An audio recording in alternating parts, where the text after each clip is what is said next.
Educando seu bolso.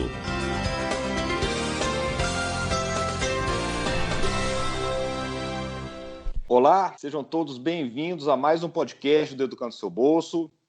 Eu sou Everton Veloso e hoje eu é que tenho aí a responsabilidade, a honra e o prazer de conduzir a nossa conversa.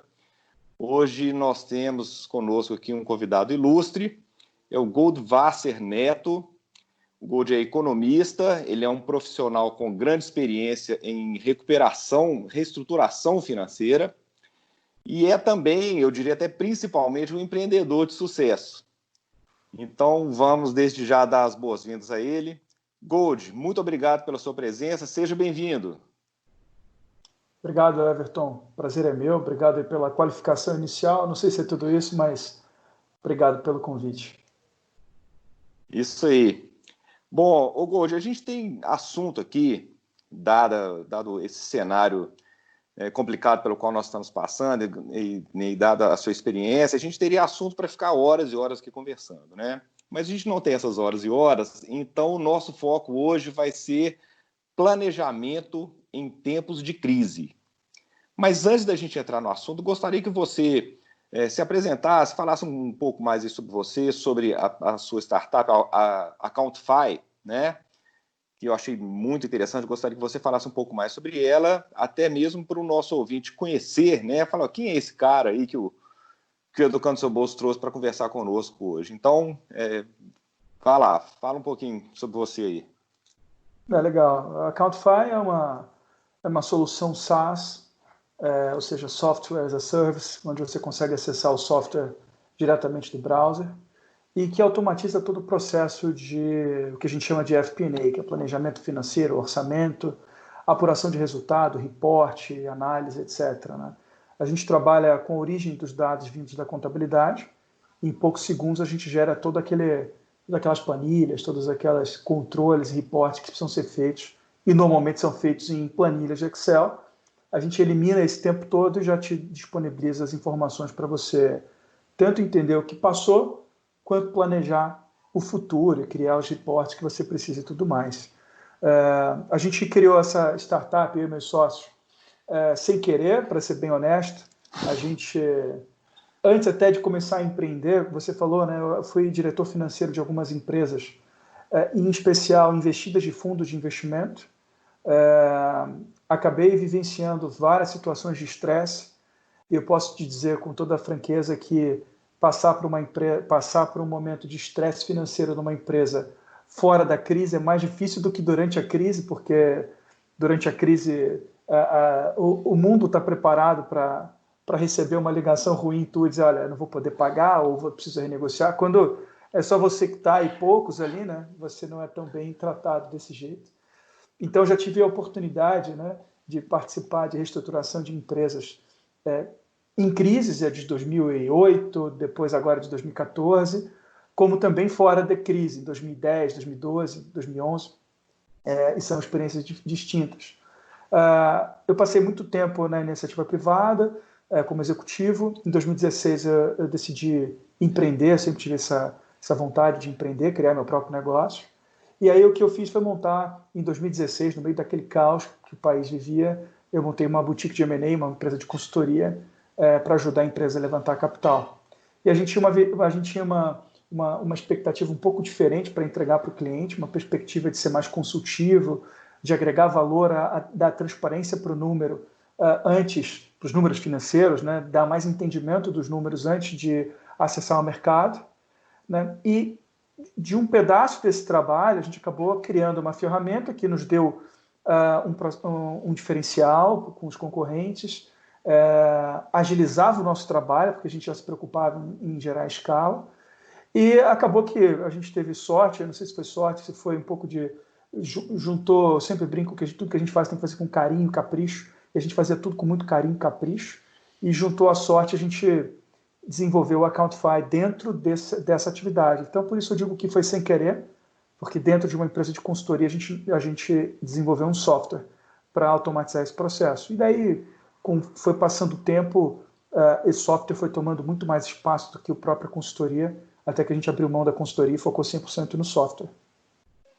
Legal. Então, em rápidas palavras, o que a Countify faz pega os dados da contabilidade das empresas e transforma aqueles dados em informação concreta, informação pronta para ser usada na tomada de decisão.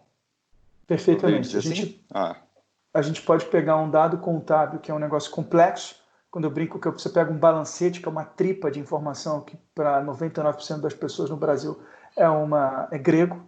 A gente consegue pegar aquela informação, que é uma informação maravilhosa, é um cubo perfeito de análise econômica, e a gente bota na nossa máquina de moer carne e gera uma informação que qualquer cidadão consegue ler.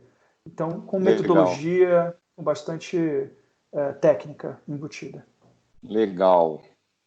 Pois é, Igor. Então, a Countify é uma mão na roda para as empresas se conhecerem, né, para conseguir se planejar, mas a gente sabe que no Brasil, a realidade da maioria das microempresas, dos MEI, até mesmo das próprias famílias, é não se planejarem adequadamente, né? Seja por falta de conhecimento, seja por falta de tempo, ou até mesmo, infelizmente, por uma falta até de cultura, de valorizar o planejamento, né? De entender a importância disso aí. A pessoa, às vezes, monta a empresa, vai conduzindo a empresa, às vezes com sucesso, e aí vai se convencendo que daquele jeito está dando certo, está tudo beleza, e aí vem uma crise e coloca tudo isso em risco. Então, o que a gente pode falar para o microempreendedor, para o MEI, que geralmente que são grande parte do público aqui do Educando Seu Bolso, além de pessoas físicas, seriam microempreendedores e microempreendedores individuais, MEI, o que falar para esse público que não conseguiu se planejar adequadamente e agora veio essa crise imensa, né, uma crise sem precedentes. É possível falar em planejamento durante a crise? Olha, antes que alguém venha jogar um martelo na minha cabeça, é claro que é possível você se planejar durante a crise. É lógico que o ideal era você ter se planejado antes. E existe uma crença muito grande que planejamento é coisa de empresa grande, ou coisa de consultor que quer vender um serviço pouco relacionado à prática aqui do nosso negócio, do dia a dia, etc., né? Mas o planejamento é muito importante, uma vez que ele te antecipa problemas no futuro, né? Ele te faz pensar antes do problema acontecer, que te traz um monte de oportunidades, de alternativas. Mas principalmente essas oportunidades, né? Você pensar e se preparar para em algum momento ter acesso a essas oportunidades, fazem com que no momento como o de hoje, você tenha alternativas. Se você deixar para pensar em alternativas no meio de uma crise, é muito difícil, né? No momento em que você, como você bem disse, a gente está vendo uma crise sem precedentes. Pois é, tá certo. O ideal, então, é se planejar antes. Mas é aquele cara que nunca se planejou e agora está aí, foi apanhado de surpresa. O que a gente pode falar para essa pessoa? O que você acha? Assim, eu fico pensando em algumas coisas. Por exemplo, a primeira coisa que me ocorre é o que acontece. Os custos, muitos dos custos, os custos fixos, continuam aí e as receitas sumiram. Né? Então, a primeira coisa que me vem à cabeça é para o cara não quebrar, olha, cuida dos seus custos. Né? Você acha que é por aí? Sem dúvida. Né? Claro que é por aí, né? Acho que também, custo. Né? Você vê uma série de empresas fazendo o movimento não demita, etc. Acho que isso é super relevante para quem pode, né? Mas acho que o mais importante é você preservar o teu negócio para que depois você volte a empregar todo mundo de novo. Então não adianta você manter emprego se você não vai ter como pagar por essa conta ou se manter vivo depois de 2, 3 meses, né? Acho que o mais importante é ter na cabeça que você tem que se preparar para a retomada, né? Então, você tem que preservar os seus clientes acima de tudo, né? E cliente não é aquele cara que está comprando agora de você. O cliente ele é o teu cliente quando ele compra e quando ele não compra. Então, cuida dele com carinho agora. Acho que é a primeira coisa que a gente tem que falar. Agora, o custo, a gente brinca que custo é igual unha, né? Você tem que cortar o tempo todo, porque ele cresce se você não corta. E essa é uma coisa que você tem que fazer sem medo, sem dó. Eu venho de uma cultura bastante agressiva em termos de gestão de custo. Então, mesmo tendo capital, a nossa cultura é de cortar custo o tempo todo, sempre que der, a gente olha tudo no detalhe, mas num cenário como esse a gente precisa ser mais agressivo. Uma dica que eu dou é um pouquinho do que eu falei no início, né? Você gerir uma empresa ou um negócio numa crise, ele é catastrófico por um lado, mas por outro lado ele é mais fácil para outras iniciativas. Então, todo fornecedor está esperando você ligar para ele para renegociar o contrato de aluguel ou para renegociar um pagamento de um determinado fornecimento que você não pagou, né? E o mais importante é, de novo, né, a gente tem que pensar em passar por essa crise, sobreviver, mas lembrando que depois esse negócio vai continuar existindo, as relações vão continuar existindo. Então, procura sempre ligar para todo mundo dizendo que você não vai pagar, renegociar prazo de pagamento. É muito ruim você simplesmente não pagar e não avisar. Isso não cria uma relação de confiança.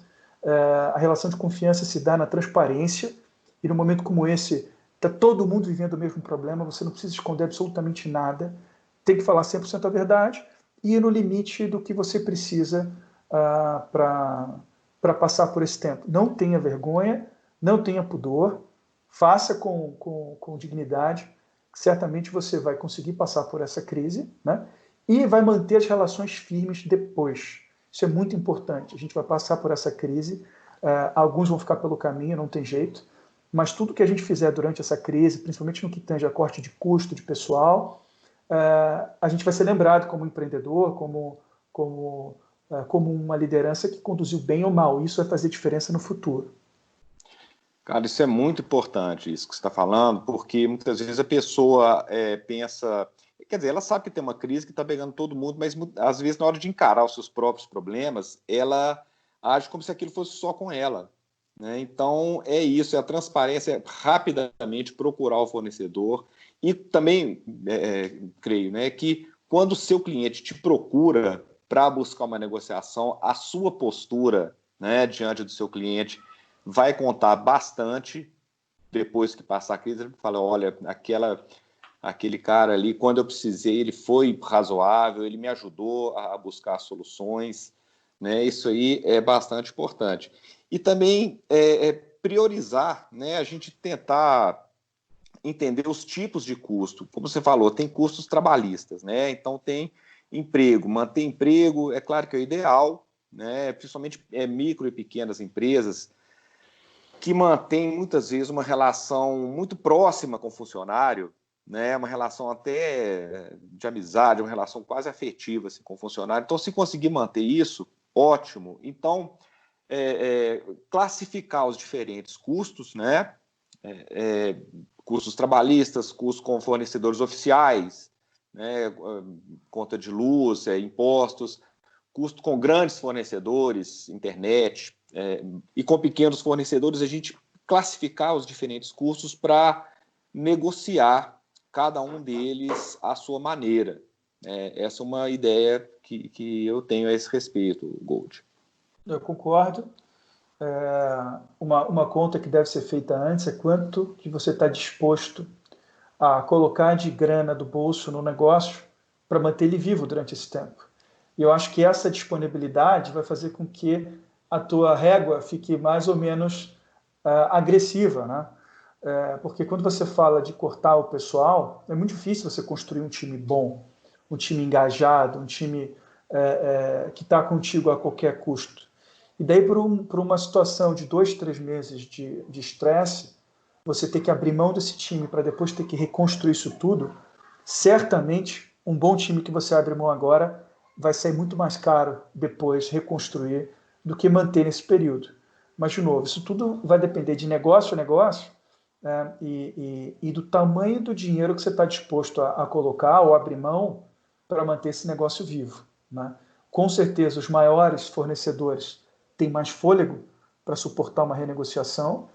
Os menores, né, como a gente fala, são os mais vulneráveis, e esse a gente tem que tentar, dentro da escala, preservar junto com o time, né, dentro da ordem, uma vez que esse aí, ele vai, se de fato todo mundo deixar de pagar, ele morre. Sim. Mas eu acho que a primeira conta é o quanto você está disposto a pôr de dinheiro. Aí depois você vem colocando qual que é a importância do time, qual a importância dos fornecedores locais. Imagina um produtor de laticínio pequeno, que tem aquele fornecedor pequeno de leite e tal. Esse cara, ele tem uma relação muito próxima com o funcionário, com fornecedores, tudo tem que ser tratado, né? De novo, né, quando está uma crise desse tamanho, todo mundo está disposto a sentar e coloca a vergonha de lado, né? O orgulho, e todo mundo consegue chegar num acordo. Esse, para mim, essa é a grande lição que eu tiro de cenários catastróficos como esse. É você poder ser completamente transparente, aberto e chegar num negócio bacana. Em outros tempos, você sentar para renegociar é sempre doloroso. Agora não é. Então eu tenho alguns clientes que tiveram que fazer redução da jornada, do funcionário e tal, e eu tive um que falou uma coisa interessante quando ele juntou todo mundo, uma reunião com o time, uma pessoa levantou e falou, cara, muito bacana o que vocês estão fazendo, porque no fundo a receita da empresa foi a zero num cenário como esse, e vocês ainda estão bancando 50% do nosso salário. Isso é muito legal. Então ela não está dizendo, olha, pô, você cortou 50%, olha que coisa horrorosa. Ao contrário, pô, a gente está muito feliz de você conseguir manter pelo menos 50% que mantém a nossa vida com dignidade e tudo mais.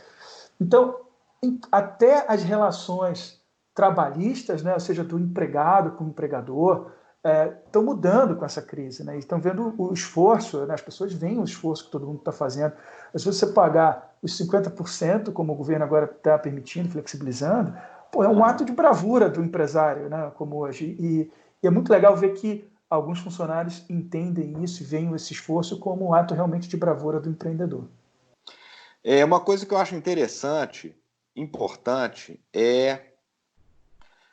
ficar atento às medidas que já foram anunciadas, aí, tanto por governos, né, federal, estaduais, municipais, como por grandes empresas fornecedoras de energia elétrica, ou mesmo grandes empresas privadas de telefonia. Muitas delas estão anunciando medidas aí para colaborar, né, para contribuir um pouco com as pessoas físicas, principalmente.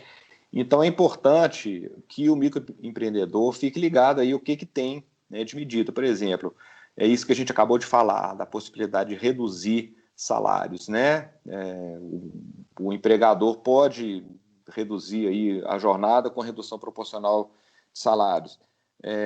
Tem linha de crédito para pagamento de salários também. Então tem uma série de coisas sendo anunciadas, então é importante ficar sempre ligado. E a gente, inclusive, aqui no Educando Seu Bolso, a gente fez um post logo no início da crise. Esse post está sendo constantemente atualizado. Eu estou responsável por ficar atento aí à imprensa, né, ao noticiário, para sempre trazer uma informação atualizada. Mas não só aqui no Educando, as pessoas precisam ficar ligadas aí o que tem em seus estados, né? Às vezes eu não consigo ver o que está acontecendo no estado lá da região norte, por exemplo.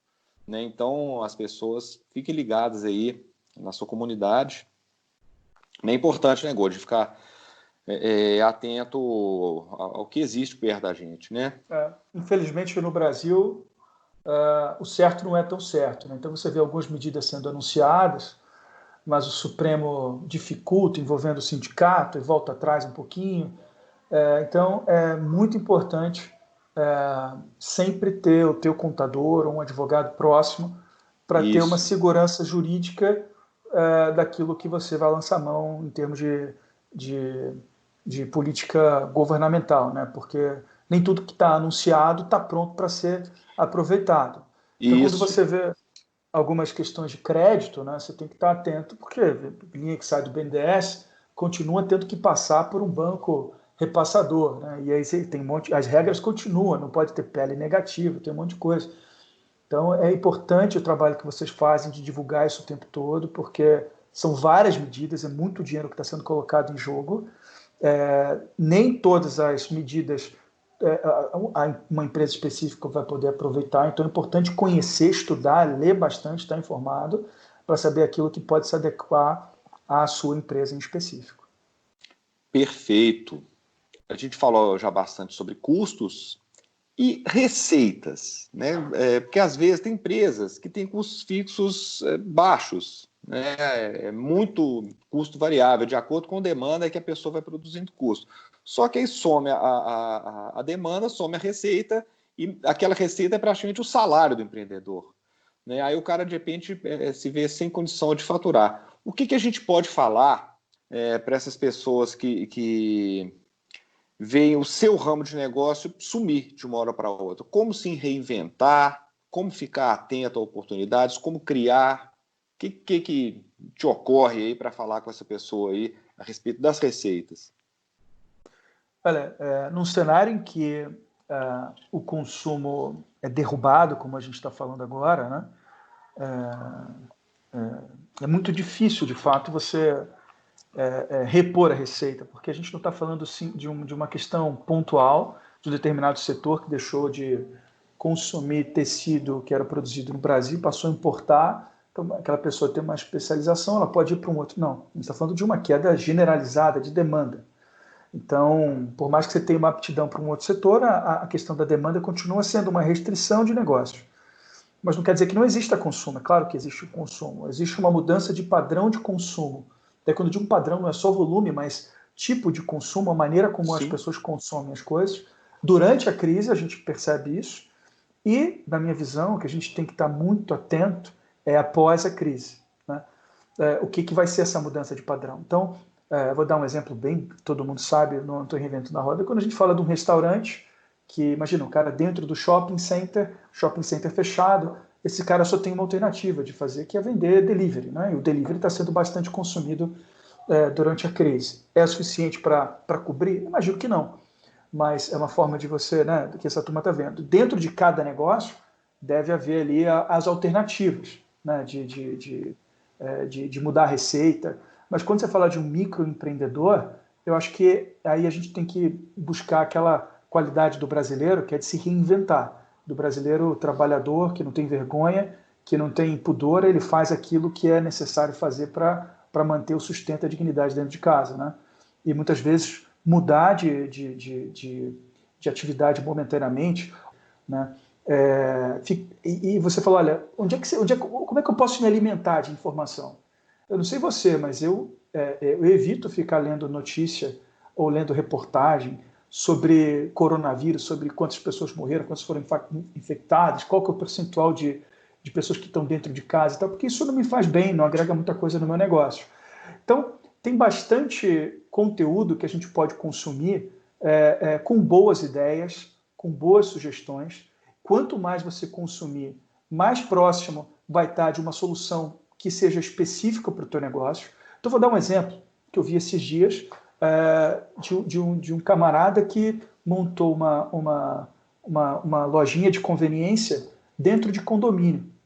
Então, ele desenvolveu lá um app, o cara compra pasta de dente, etc., uma série de coisas lá, lógico, o sortimento é bem menor, mas ele compra no app, vai lá na lojinha dentro do condomínio e pega. E quem alimenta essa lojinha de conveniência é o Uber, que também está sem cliente, né? Então ele pega lá o produto, o Uber faz uma corrida, ganha e tal, a pessoa, principalmente de idade, que não pode sair ou evita sair, principalmente para comprar coisa pequena que faltou, ele vai lá dentro do próprio condomínio, uma estrutura grande, e pega, ou seja, um negócio que até um mês atrás não existia, era um business que não existia. Existia máquina de refrigerante, não existia máquina de pasta de dente ou papel higiênico, seja lá o que for que ele está vendendo nessa máquina. E gerou um segundo emprego indireto, que é o Uber, né? Agora, o que isso tem de exemplo para cada ouvinte aqui? É difícil conectar com todo mundo, mas é muito importante você estar acompanhando bons canais, como o Educando Seu Bolso, podcasts, webinars que são feitos na internet o tempo todo de captura de sinergia com venda, leitura de estratégia de recuperação em tempos de crise. É claro que a gente está vivendo mais do que uma crise, né? A gente está vendo uma coisa além disso, mas não tem outra saída que não seja, olha, se você já tem um conhecimento muito grande das alternativas que você tem, ótimo. Se você não tem, procure ler coisas relacionadas a negócio e não simplesmente notícias sobre como está se alastrando a doença, porque isso é muito dolorido. E vai ser dolorido para todo mundo. Tem muita gente que está naquela fase da negação e não quer se atualizar, não quer ver o que está acontecendo. E, no fundo, essa vai ser a diferença. Quem tem um sangue frio para conseguir absorver tudo aquilo que está sendo trazido de informação, né? Quem tiver sangue frio para absorver isso e conseguir interpretar como esse negócio vai reagir melhor diante desse cenário, esse vai ser quem vai sobreviver. Então, é necessário se informar, por mais dolorosa que seja essa atividade, mas precisa se informar. Perfeito. Nossa, eu achei excelente esse toque aí das pessoas, né, porque ficam dentro de casa, muitas vezes ficam dentro de casa e ficam vendo só noticiários, né? Essas notícias... não é essa questão de se alienar, questão de varrer para baixo do tapete, não é isso, mas é isso que você falou. Ficar vendo só essas notícias, aí toda a questão política envolvida, e número de mortes e casos, isso não melhora a vida da pessoa. É bom a gente saber, né, por alto, assim, o que está acontecendo, para onde que está caminhando, mas ficar se entupindo desse tipo de informação não é bom.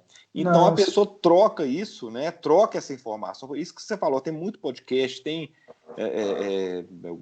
webinars, né? Seminários pela internet aí, que a pessoa pode acompanhar, buscar os seus pares, pessoas que trabalham mais ou menos no mesmo setor, para, né, pensar juntos, pegar boas ideias, transmitir boas ideias, criar novas coisas, né?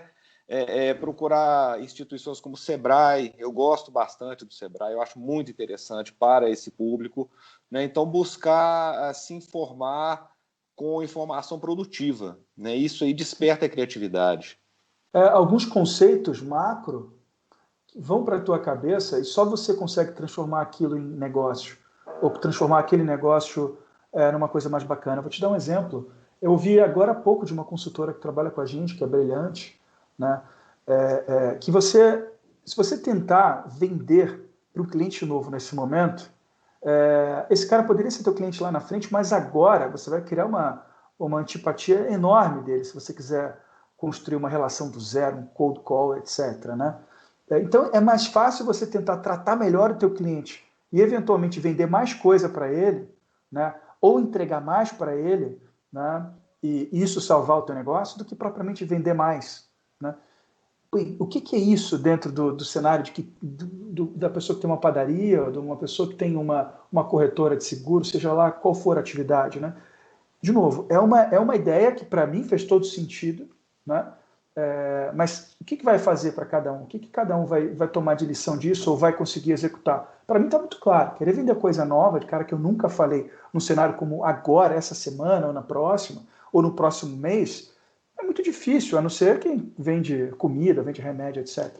Então, vamos tentar tratar melhor o cliente que está contigo ainda, não perde esse cliente, agarra ele com todo afinco, porque é esse cara que vai te tirar dessa crise. Perfeito. Bom, a gente já está quase estourando nosso tempo aqui, então eu queria ir para a reta final, voltando a falar um pouco da Countify. O público da Countify seriam empresas um pouco maiores? Você acha que o microempreendedor, mesmo o microempreendedor individual, me parece que não é exatamente esse o público muito pequeno, porque a contabilidade é muito simples, então talvez não seria exatamente o público de vocês. Certo. O nosso principal cliente, de fato, não é o microempreendimento. Mas a gente também atende a esse público.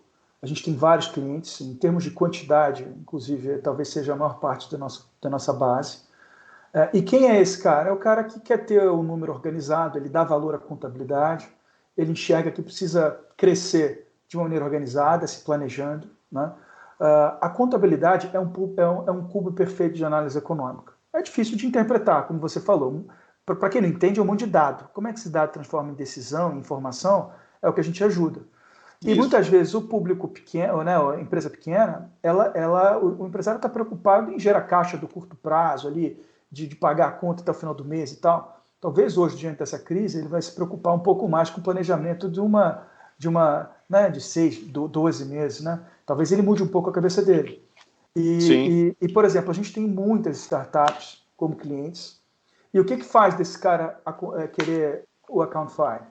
Ele tem a informação pronta para captar dinheiro com o investidor, ou tem informação disponível para entregar para banco e conseguir linhas de crédito melhores, né? É claro que a contabilidade ela precisa estar em dia, ela precisa ser organizada, ela precisa representar a realidade da companhia, né? E isso não existe nenhum tipo de restrição de tamanho. Você pode ter uma empresa enorme que tem a contabilidade bagunçada e não quer dizer nada, e uma empresa muito pequenininha que sempre cuida. E aí esse cara pode ser nosso cliente, aliás, a gente adora atender esse cara, são os caras que a gente mais gera valor. Então não tem restrição de tamanho. É claro que pela estatística, naturalmente, esse cara dá menos valor à contabilidade, o que não devia. A contabilidade é um grande parceiro. Eu não sou contador, é engraçado falar isso, mas eu vejo a contabilidade como um grande parceiro de negócio, grande parceiro. Acho que o contador pode ajudar demais as empresas a tomada de decisão, a gestão, né? E, de novo, você já paga para o contador fazer, né? Só cobra dele um balancete todo mês e joga isso num sistema que você vai ter as informações que você consegue ler. Bom, Gold, eu acho que é isso aí.